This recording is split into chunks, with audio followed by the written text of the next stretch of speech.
You're listening to Rabbi Wolbe of Torch in Houston, Texas. This is the Jewish Inspiration Podcast. All right, welcome back, everybody. Welcome to the Jewish Inspiration Podcast, the Mussar Masterclass. It is so wonderful to be here and to continue on Gate 19, the 19th gate of the Orchos Tzaddikim, Ways of the Righteous, in the Treasure for Life edition. We're on page 593, and this is day 100. Hazechira hi mida she'ena olam hazeh yochel liskayim beladeh. We're going to talk now about a totally new trait, the gate of remembrance. Remembering. And we'll see that there's many different aspects. When we talk about this trait of remembrance, I think that we'll suddenly, we're thinking like, what, remembering. Well, I have to remember to throw out the garbage, to bring the trash out, and I have to remember to water the plants. I have to remember. Is that what remembrance is about? Is this what this trait is all about? We'll see.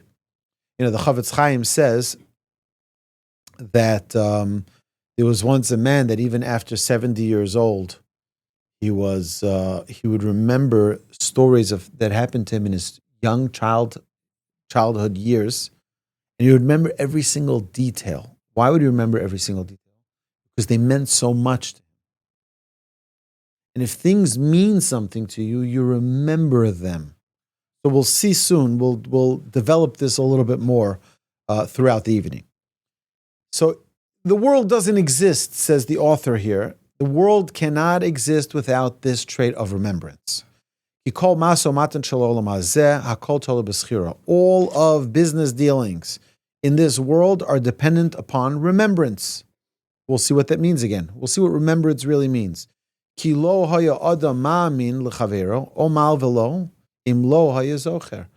no one would lend anything to their friend, and no one would do business with their friend if there wasn't a memory that was created by that. That could be a handshake. That means remembrance brings about it some type of connection. And we'll see what that connection means in a minute. But let's just give an example of what it could mean. How about if you remember that someone did something good to you, and now you can't harm them because you benefited from them. They did something. They went out of their way to take care of you.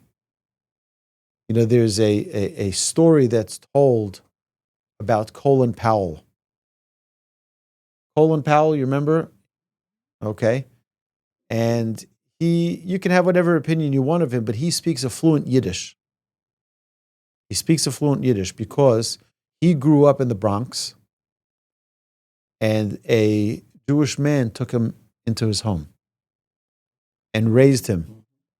And he learned Yiddish from the family that he lived by. And that's why, over the years, he was always very, very kind to the Jewish people. He had a certain, how can I harm the people that saved me? That's a remembrance that's very important. That means if we realize that someone gave me a job and someone gave me an opportunity, how can I now go back and say something negative about them? How can I, give them stink eye because, they didn't give me the raise, they didn't give me the promotion that I had wanted. This person took me off the street, they gave me an opportunity, they gave me livelihood for my family, and now I'm going to say something negative about the hand that fed me? So that's a type of remembrance that I think we're going to get into, to remember things and not to be loyal. It means to be loyal. To me, one of the most sad and challenging things for me to hear and experience is when I see couples that were married, some for 2 years, 10 years, 20 years, 50 years, doesn't make a difference. And then they're at each other's throats. They're going to kill each other. I'm like, how is it possible that a couple that had so much life experience together, okay, it didn't work out, but to make the other one as if they're like such an evil person and to speak negatively about them, you may have had children with them, and now you're gonna speak in such a derogatory way. I don't understand it. I was actually talking to my daughter just last week, And I said to her that when I got married, one of the things that I accepted upon myself was to never make mother-in-law jokes. I felt that it was inappropriate that here's this woman who raised my wife so wonderfully, and I'm going to make jokes about my mother-in-law because all the boys, that's what they do. They laugh about their mother-in-law. You have a list from here till Bel Air of jokes that people make about their mother-in-laws. I don't think it's nice. I don't think it's the proper thing to do. Okay, now I happen to have a very special mother-in-law, so it's not difficult. Okay, but it's not difficult to not say things that are nasty. But I think putting a little thought into what have I benefited from this person, and now I'm going to harm that relationship. To me, it just seems wrong. Okay. So we say mekach or memkar, any type of business involvement. Im hayu shochim divrehem, lo hayu yocholim lasos mekach or memkar or lasos shum t'nai beineim below schira. Without remembrance, as much as you have documents, right? Some people go by the letter of the law. This is what it says in the document. Yeah, but you told me. I remember clearly we were walking here and you told me that you were going to give me an extra 2% in the deal. Yeah, is it on a document? Right, okay. We all know that business can't only be, there's sometimes a handshake is worth a lot more than a document, than any document you can imagine. Either way, there's no need to expound on this too much. Everybody knows that it's important to have a trustworthy memory of the words that were spoken. A person should use this trait, utilize it in all areas of life. Because emes, the truth, and remembering the truth. He said, who was it who said, I'll never have a hard time, what was it about someone who said they can't lie? How are you going to remember what to say? He says, well, I don't need to remember because the truth always comes out. I'm sure you'll remember the line in a second, right? You're our encyclopedia of these things. Okay. So either way, say, Ki aschiro gedol emes. If you want, it's very easy to remember the truth. Like you don't have to make up stories. There's an amazing story that happened once with Mark Twain, I believe. Okay. You have the actual quote, David? You can pull it up. Ask Mr. Google what he thinks. Rabbi Google, if he remembers that line. That way I don't have to make up a story. Either way, so let me tell you a quick story. Reb Moshe Feinstein was once approached by a woman. For whatever reason, this woman felt that she's going to she was probably upset at her son who became a rabbi.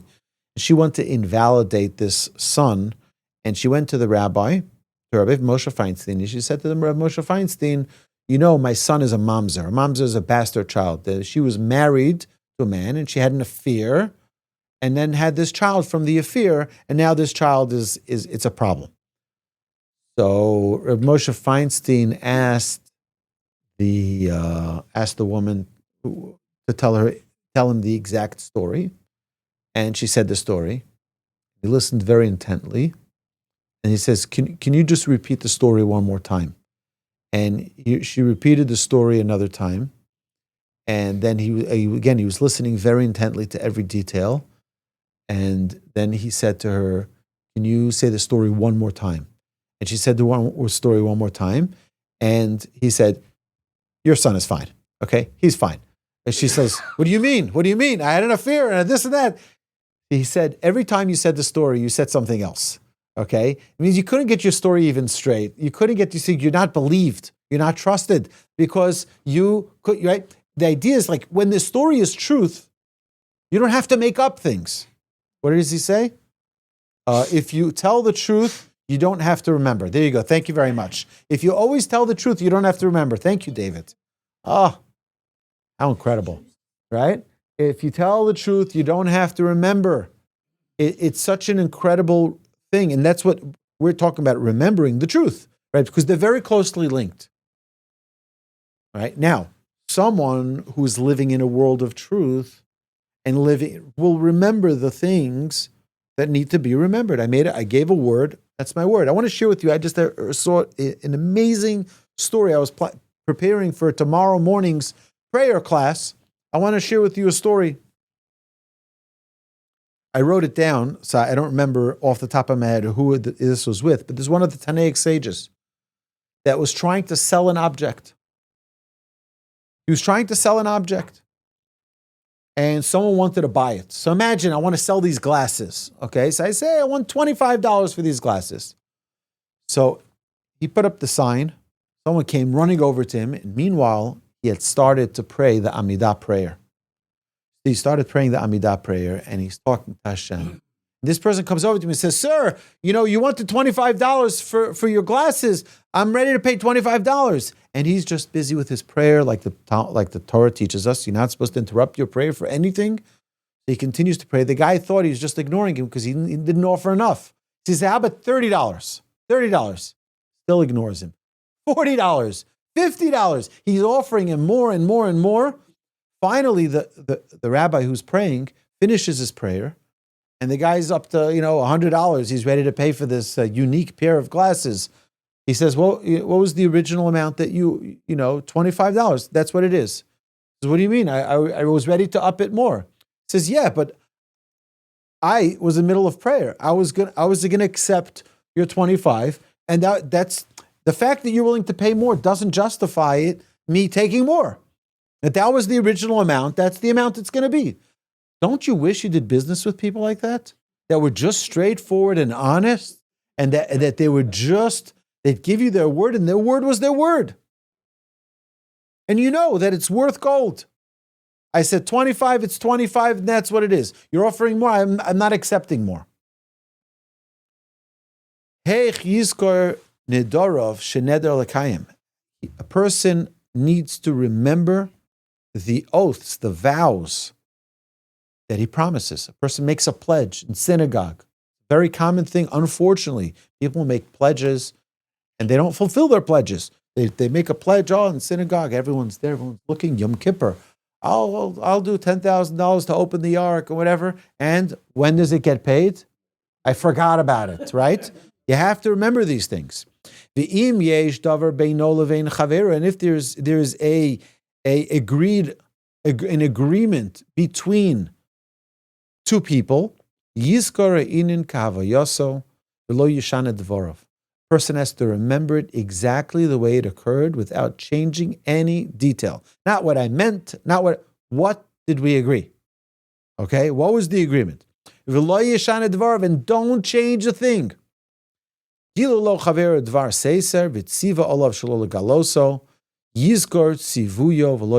someone says to you something in confidence, something private, not to be shared, it's your obligation to remember that trust, not to share. I have a friend of mine, a very good friend of mine. His rule is, don't tell me anything I cannot share. That's his rule. Every time you say, "Listen, this is just between us, don't share," he says, "Don't tell me." He says, I can't keep track of what I could say and can't say. I talk to too many people to remember what I can and cannot say. If it's sensitive information, you're afraid that I'm going to tell somebody, don't tell me. But that's a responsible person. He knows his limitations. He knows he's not going to be able to remember. So he makes sure, don't entrust me with something I'm not trustworthy with, okay? And it's funny because people are just the opposite. Like, no, tell me, no problem. And it's like a loudspeaker because the second they leave that room, everyone's like, "Did you hear? I'm not supposed to say anything. So you didn't hear this from me." But, it's like, and then before you know it, it's all over the place. And this is really tragic that a person can't remember their responsibilities and their obligation. Yeah, that sometimes happens because people are very concerned that they were given, private information, privileged information, and now they shared it and they don't want it to go back, that they were the one who revealed it. So again, it's something, trust is a very, very important thing. And every person needs to ensure that when, I always tell my children, you're in a house with me, my children, I tell them, I'm a rabbi. There are many people who will share a lot of things to me. Some of it is not in private because they'll come to my house and sit by my dining room and talk about things. I said, you have two ears, but you have one mouth. That means talk half of what you hear. Okay? Keep your mouth shut. And you hear things, but you don't say a word. And typically, I don't tell my children, I'm a first responder as well, and my children almost every single time will ask me, who, what, where, when, how, where did you go, and I tell them the same answer every time. Just like your privacy, I wouldn't let out to anybody else. Other people's privacy, I can't let out to you. All right? And the law doesn't allow me to. We have HIPAA laws, which is privacy, that patient privacy. You're not allowed to share information, and that's it. And there are so many times, if it's in synagogue, I get a call, and I have to run out, and they'll say, "Oh, what was it? What was going on? What happened?" If it was you, would you want me to say? Right? No. Right? You have to maintain that trust that people entrust with you with.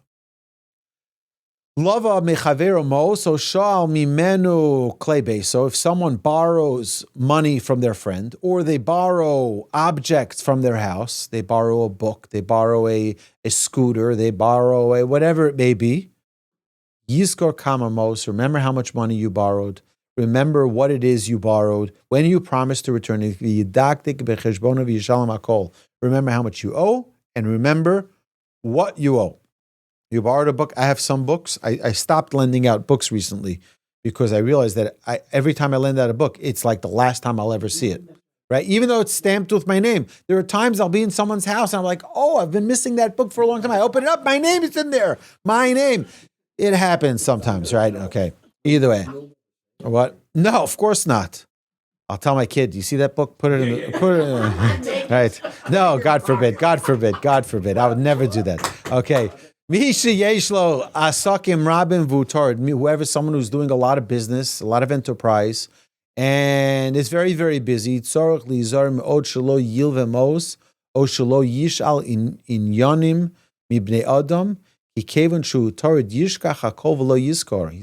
who's very, very busy, like my friend, who's very busy. He doesn't remember who he speaks to about what. Such a person has to be very careful. He's not going to remember that he borrowed money. He's not going to remember that he was told some information in confidence.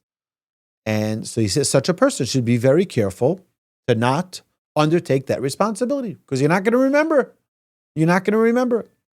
One of the things that it's important to mention. Yes, we talk about money. It's something that hopefully people remember. By the way, some people don't remember. Some people don't remember. I remember a guy came over to me once at a conference, and I walked over to the guy. I said, he ran some foundation that helped us actually get these books for our library. He owns a foundation, and we pay a very small price. But I went over to him, and I said to him, we need to talk. He says, did I do something? I said, no, I owe you money. You never sent me an invoice. He says, are you serious? He says, you're like the first person on earth to tell me that like you owe me money and I haven't sent you an invoice. He says, most people just avoid me and hope I forget. I was like, no, I said, I owe you money. I don't want to owe you money. I don't want to owe you money. So it's important, I believe, for each and every one of us to ensure that we have our accounting in order in every area of life. Don't borrow money and forget about it, and don't borrow things from other people and not return it. For me, by the way, I tell this to my children all the time. I said, please don't borrow anything. Don't borrow anything. I even hate when they go to the library and borrow books. I'm afraid you lose a book, right? Not because it's going to be expensive. You're going to forget about it. It's like, I don't want another thing on my head that I need to now make sure I bring back.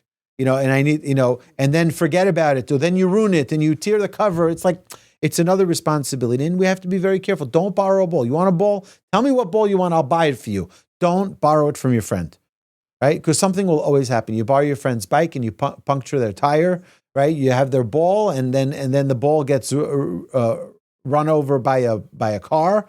And now it's lopsided, whatever it is. Like, what do I need that headache for? Don't borrow things from your friends. Okay. But if you do, make sure you return it. Gamalo Chavera Tova, your friend did a good deed to you, for you. Yizkar, remember it, so that you can return that favor. And if you remember when we spoke just 2 weeks ago, We spoke about generosity. Do you remember what we said? It was an unbelievable gem that the author shared with us here, which is that every good deed that you do will come back and repay you. Every good deed. How many stories of like a Michael DeBakey, the great doctor Michael DeBakey created the heart pump so that when they do a heart transplant or they do a bypass, that the person can stay alive, right? You know that actual machine that he created saved his own life. He did it to save other people's lives. It actually saved his own life. But in our lives, the good deeds that we do, there is no good deed that goes unrewarded. Yeah, you help someone out, it'll come back some other way. Hashem does not forget his debts. He pays them back. And when you give charity, what you're doing is you're investing in your future. Of course, it's a godly act to be a giver, and that's appropriate. And for someone to do it for only that reason is correct. Do it because I want to be God-like. God is a giver, I'm a giver. Not because I'm going to get anything in return. But just know that you'll also get something in return. That's a side note. So here he continues, he says, well, Indian stock and with regard to charity, tzarich lizkar ha'aniyim v'lahalos alibo dochkam umitoch kach yazor lehem. He says, when you speak to poor people, feel their plight, remember their pain, and like this, you'll be able to help them. Ve'im yavol ha'id bebezdin al mashura of yoda tzarich ha'adam sheyizor ma'od sheyizkar hakol v'lo yivchas v'lo yosif al mashura. If someone is called into testimony on a case, on something that he witnessed, then you know what needs to happen? You have to remember every detail. Don't add to the story and don't subtract from the story. Remember the details of the story. V'lo yosif al mashura, and don't add anything to it. See how careful Hashem is about remembrance, this trait. Shenemar, as the verse states,